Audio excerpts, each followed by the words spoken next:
before we begin, let me give a shout out to Brain Fart English. Brain Fart English is no longer Brain Fart Subtitles. He's now Brain Fart English. Brain Fart English is the one that allows me to communicate with y'all by providing subtitles for my reactions and even sometimes translating the music that I react to. Brain Fart English can help y'all with the goal. I see a lot of y'all have this goal of learning English and y'all watch my videos to help y'all with it. Believe me, I understand this. I'm attempting to learn Portuguese. I know you can use all the help you can get. Brain Fart English has multiple teachers that can help you with this goal. And there's more. Brain Fart English changed the name from Brain Fart Subtitles because now he is certified in translating documents from English to Portuguese and from Portuguese to English. So if you need help with either of those, learning or translation, hit up Brain Fart English. The contact information is in the description below.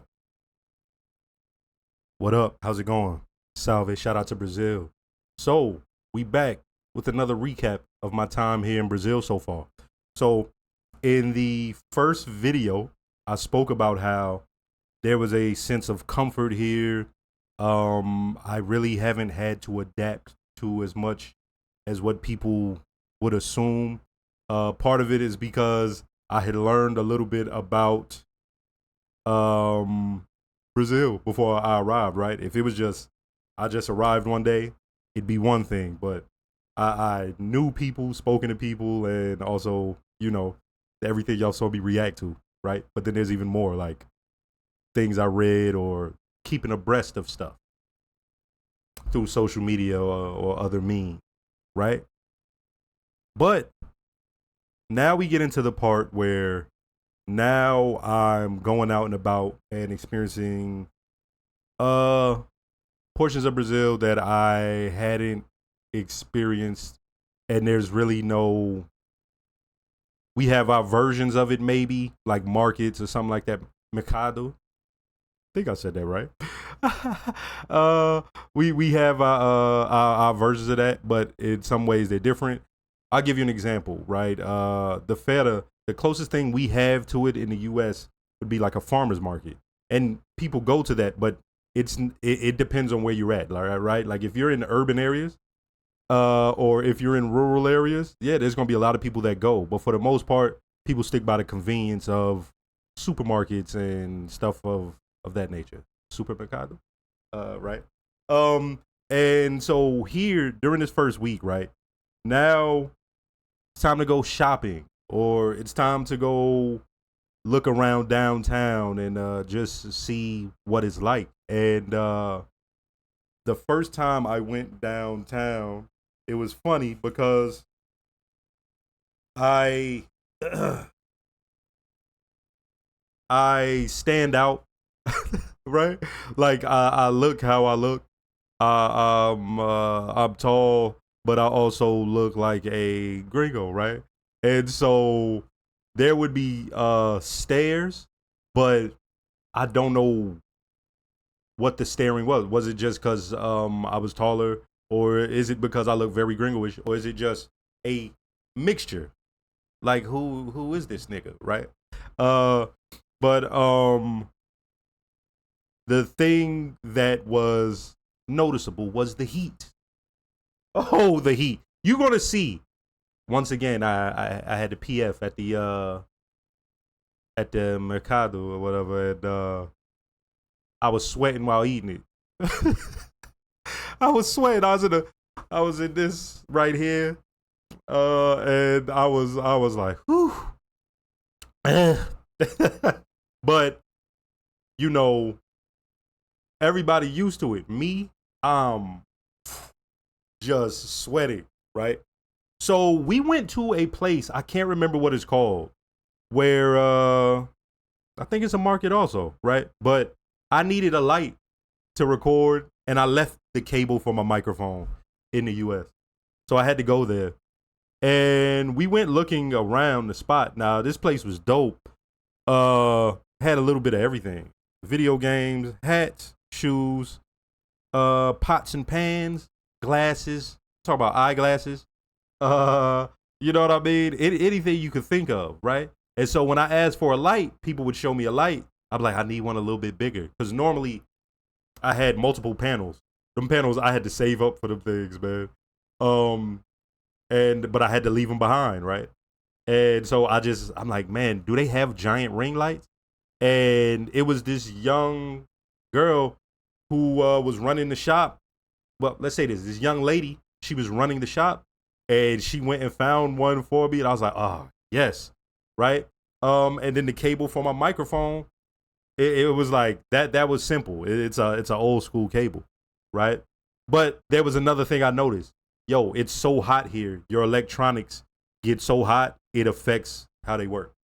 So I go, hey, I need one of them little fans for my computer. And this market specializes in it because you'll see those every place because it's so hot here, you know what I mean, and dry and all that, that it'll mess with your electronics. So I got that. Purchased my light, the cable for my mic, and I got a fan for my computer. All right. So then we went to, hold on, let's see. Mercado Municipal de Goiânia. Goiânia. Now this place is fire to me. First off, I didn't get to take no video of it. And it's the same thing I spoke about in the first video. Okay? I didn't get to take no.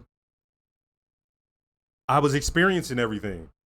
And I didn't want to have my phone out like, because I'm trying to experience, but at the same time, I have to look down at the phone to see if I'm picking up, like recording what's in front of me.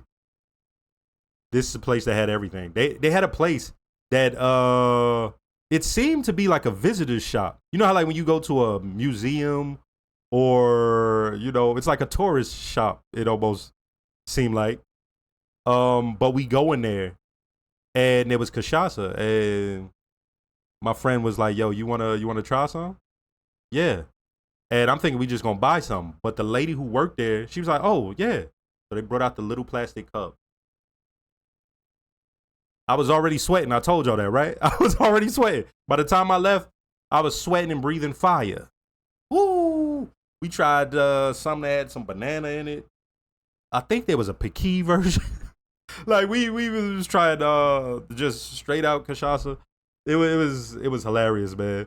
I was like, oh, like, cause I wasn't expecting that I was even gonna try that day. And yeah, you know, it gave me that numb feeling. I was, you know.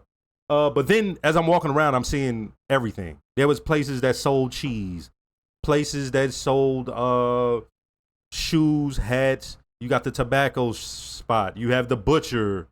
You know what I mean? You have so many different aspects of just your basic needs. You could go there. It's a one-stop shop, right? It's, you know, it's to me that's as much a supermarket as any other place, except each store is run by its own person, right?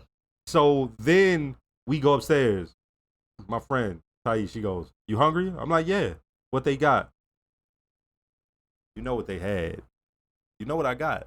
PF, prato feito. Bro, I was so hyped. You'll see the smile on my face in this video clip. Okay. Feijão, arroz, feijão com arroz, Arroz com feijão. arroz, Arroz com feijão. arroz com feijão. Alright. Frango.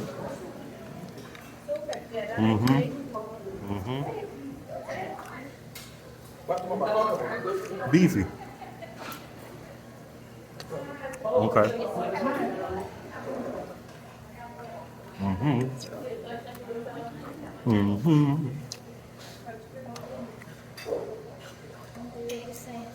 Obrigada. Y'all can probably tell already. I like all of this. Now, what was this called again? Sorry. Buchada. Buchada.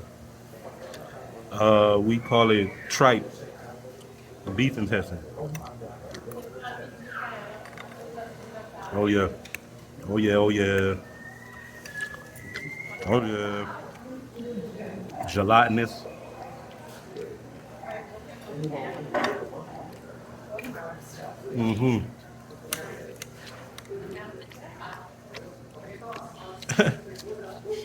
And of course, salada. Salada. It's the best part of my day. That's the best part of my day. Is when I get to eat that. They got everything I like. And them, they didn't have batata fritas. They had chips. Like what we would call potato chips in the US, right? Usually when we go to pay for stuff or we go to the counter, people will make a comment about me. And then my friend will tell them, oh, he's from the US. Sometimes she'll say, and he's famous too, which is fucking hilarious to me because the amount of people who have subscribed to me, because she said that is just hilarious. Or they go, oh wait, you're that dude, and I'm like, yes, I'm that dude. I'm that dude, right? But I have fun with that. But yeah, this was a dope experience for me. It seemed like something basic, right? It's like basic, but to see everybody and to see the people moving around, and like for instance, where I got the PF at, it was a mother and daughter, I think, that was running this place, right? And each one of these shops that you go to, it's pretty much a family affair, it seems like, right? But yeah, then we came home, and then I also remembered once I got home, shit, I need a fucking fan. It was so hot when we first got here, we would share fans. You'd be like, one night you get it, one night I get it. And I was like, I have to get a fan, right? So I want to talk about something now, right? I made a friend recently, okay? A black woman, not my roommate. I don't know if she would want me to say her name, but I want to point something out, right? So me and my roommate, we talk about all sorts of social issues and stuff like that from beforehand. Like when I lived in the US, we would always talk about this type of stuff. So I already know where her mind is at and stuff like that. But one night, one of her friends arrived, and her friend does really important work, like on some human rights aspect. And when I first meet her, I ask through my roommate, my friend, like, what's it like being black in Guyana? And she looks at me like with the look that all black people can understand around the world, around the fucking world. We all understand that. And y'all gonna understand what I mean when I say this. Everybody who's black out there. And I got it. I was like, okay. And I thought, okay, that's where the conversation ends. But it gets later in the night, and all of us are been sipping a little bit, drinking a little bit. And then she asked me something. She goes, why did you ask me that before? Why did you ask me what's it like to be black in Guyana? And I just pointed out the aspect that, like, whenever anyone speaks to me about Guyana, and even people from here, it seems like a place that would be hostile to black people and blackness.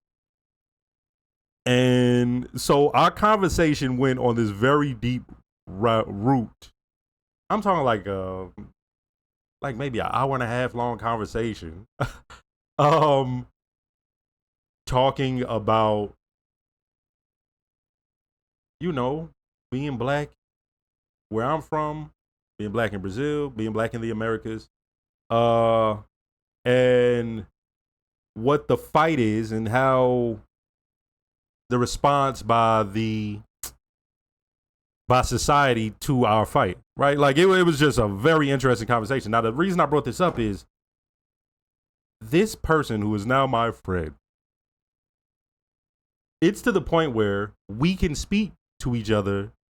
I know a little Portuguese. She knows a little English. And we can have full conversations because part of it is facial expression. Part of it is context that we already know what's up, right? And the other part is the little bit of each language that we know. So we're able to speak to each other full conversations, right? Like it could be something silly, it could be some deep stuff. And I just found that to be cool because there's context that if it's about Brazil, I'm going to not quite get unless it's explained to me. If it's about black Brazil, I'm going to understand it a little bit more, but there's still going to be some context. But when it just comes to blackness and existing in a society that oftentimes is hostile to your existence, right? We get that. But then there's the other thing of just being alive and how we move and communicate. That's the same. Now, you're gonna see going forward, like especially when I talk about my time in Sao Paulo, I went to these spaces that were very, very black and how like familiar it is for me and stuff like that. Right? There's this spot, right? And it's for workers basically. I can't remember what day of the week it is. I think it's like Tuesday or Wednesday, or maybe Tuesday, Thursday. I can't remember. But I went there and it was dope to see, right? Because everybody had just gotten off work. For the most part, everybody had gotten off work. They were still in their work clothes. Then there's some people who is like more dolled up, you know what I mean?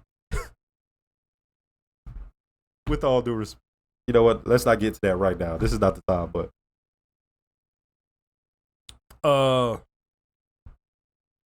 that was just dope to see. Right? Like it was seeing how people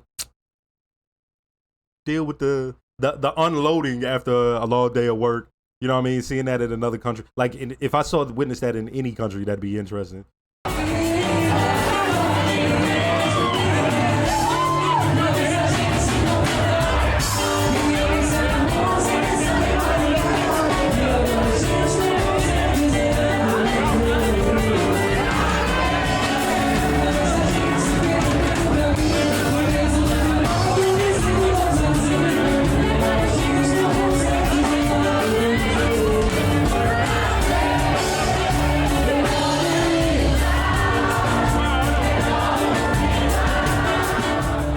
That it was cool. It was cool. It only lasted for like an hour and a half. By the time we got there, we got to drink a little bit. You know what I mean? Because it's still a work week, middle of the work week. All right, yeah, I got it. Right. So it wasn't nothing too spectacular, but it was like it was dope to see that. Right. My friend, she talked to some of her friends. You know what I mean? I got to meet some people. Right. And that's another thing I would say. Most of the people who I've met or met through her, they've been like really great people, and they always offer to help, or they there's a peculiarness to me being here, you know, and they find that interesting, but also that goes away real quick. Immediately it goes to, well, how can I help? Oh, you know, and every once in a while they be like, hey, we going out to do something, bring him along, right? Like they get where I'm at this moment, right? Like they know he's new here, he barely speaks the language at all. He don't have no friends really. So, hey, come on out, right? Let's see. What's the other thing? I got my notes. Let's talk about this. Went to my first concert since I've been here in Brazil.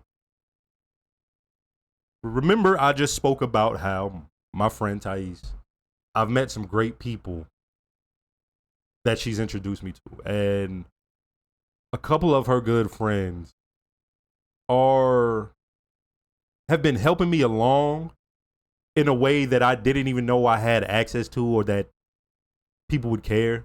So, as I said before in the prior video, I didn't know how I was seen or viewed.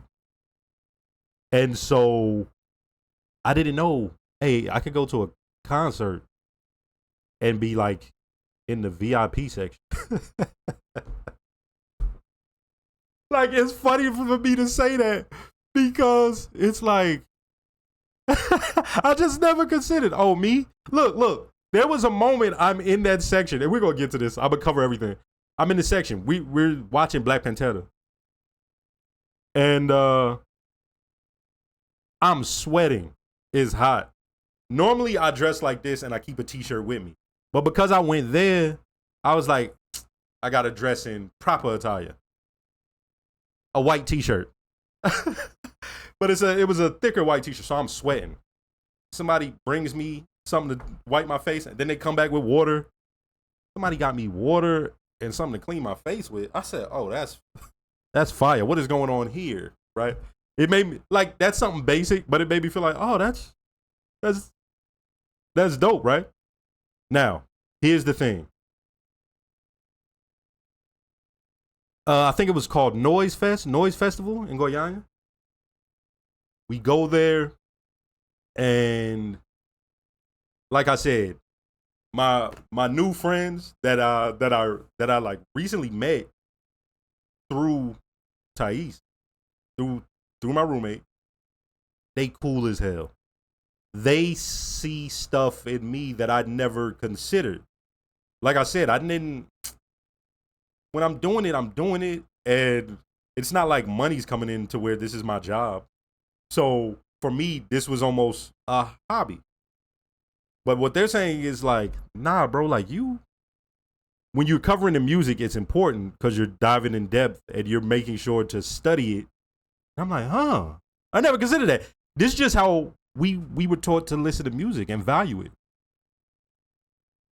And so they're like, you can go to places and see things and be accepted there, and you're supposed to be there. Huh? Like, right? Like I never considered it. And they looking at me like, dead serious. Now I'm past that. Now I get what they're saying. It was dope to witness that type of music, because I don't normally listen to punk rock, or I don't know all the different genres. But I also, their message is dope to me. Like Black Power, right? And so when I first heard their music and I heard a couple of their songs, it's like, oh, yeah, I like this. So when I go there, and it's like punk rock with a dashiki on. You know what I mean? It's like, oh shit. That if somebody asked me to explain it, I'd be like punk rock with a dashiki on. With locks or dreads. And so when I saw it and I saw the way people were responding to it, and they responded to certain music. Now, mind you, the crowd, this is mostly white folks. But the message, they 110% behind, it seemed. And so when they were getting to certain parts of the songs that y'all going to see in these video clips I play, when they got to certain parts of the music, it was very lively. Mind you, once again, this is my first concert I had been to in Brazil, and it was like lit. It was crazy. I was like, okay, you know what I mean?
And so before we going in or after we came out, people like, yo, I knew it was you, right?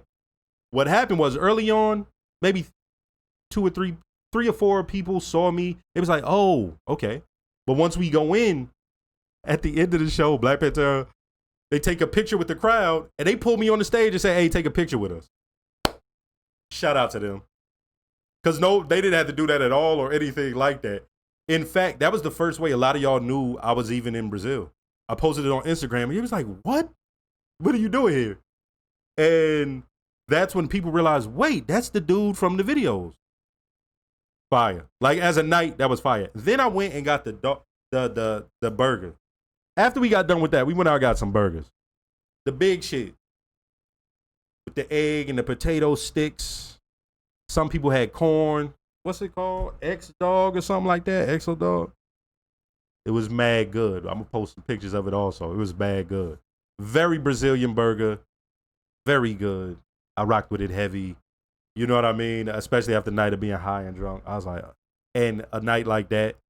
And once again, remember in the last video, I say, yo, I'm really here. There was a moment where I was like, what? I just had this look on my face like, huh?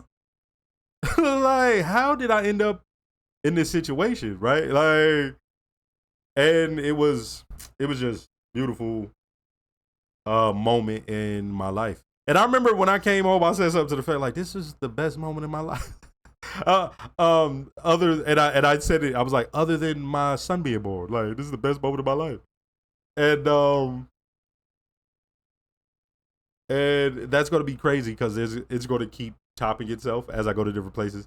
And as y'all will see, when I went to Sao Paulo, it was even more, this is the greatest night of my life. But yeah, going forward, we're going to talk some more about some other stuff.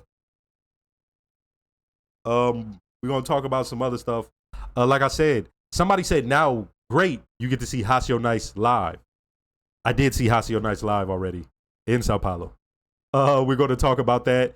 But the next video, it's going to be about Sertão Negro and this collective of artists and black artists. And it's like a training center / cultural center / art house. You'll see what I'm talking about. It's such a dope thing to picture. And it's going to be dope for me to like show it to the rest of Brazil. Because when I speak about it, people like, I didn't know this was there in Goiânia. So it's going to be dope for me to spread this to y'all, right? And yeah, the next one is going to be about Sertão Negro and Quintal da Nega. My first like actual samba I went to that was like lit. You know what I mean? But anyway, hey, shout out to y'all. Next video.